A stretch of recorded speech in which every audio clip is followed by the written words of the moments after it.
بسم اللہ الرحمن الرحیم اللہم صلی علی محمد وعلی آل محمد وبارک وسلم۔ میں موجود ہوں جی اڈیالہ روڈ پر اور گیلانی مارٹ کے سامنے باہر، اور یہ 5 دن ہو گئے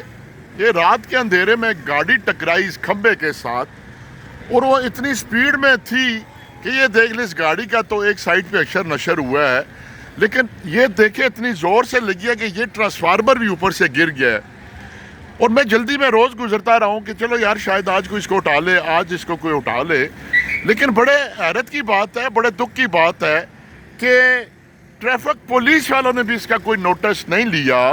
سی ٹی او صاحب سے گزارش ہے کہ مجھے یہ بات سمجھ نہیں آ رہی کہ یہاں پر اس وقت چلے یہ گاڑی تو لگ گئی، لیکن وابٹا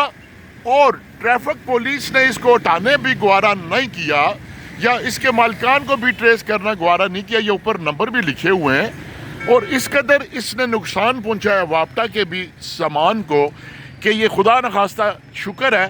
اور یہ مجھے لگتا ہے کہ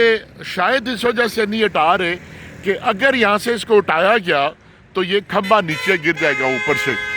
لیکن اتنا شدید یہ ایکسیڈنٹ ہوا ہے، اتنا شدید 5واں دن ہے،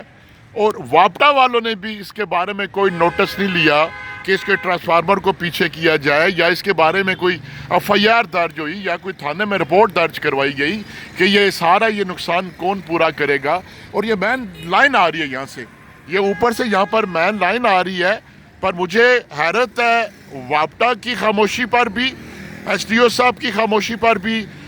جو اس کے اعلیٰ حکام ہیں، چاہے وہ ایکس سی این ہے، ایس سی ہیں، یا پنڈی میں انچارج بیٹھے ہوئے، ان کی خاموشی پر بھی حیرت ہے، اور ٹریفک پولیس کی خاموشی پر بھی حیرت ہے۔ یہ دیکھ لیں اس نے نیچے سے سارے اس کو اکھاڑ دیا ہے، یہ اتنی بے دردی سے اکھاڑ دیا ہے کہ یہ خدا نخواستہ اگر اوپر سے تاروں کو نہ سنبھالا گیا تو یہ 1 سیکنڈ میں جو ہے یہ کھمبا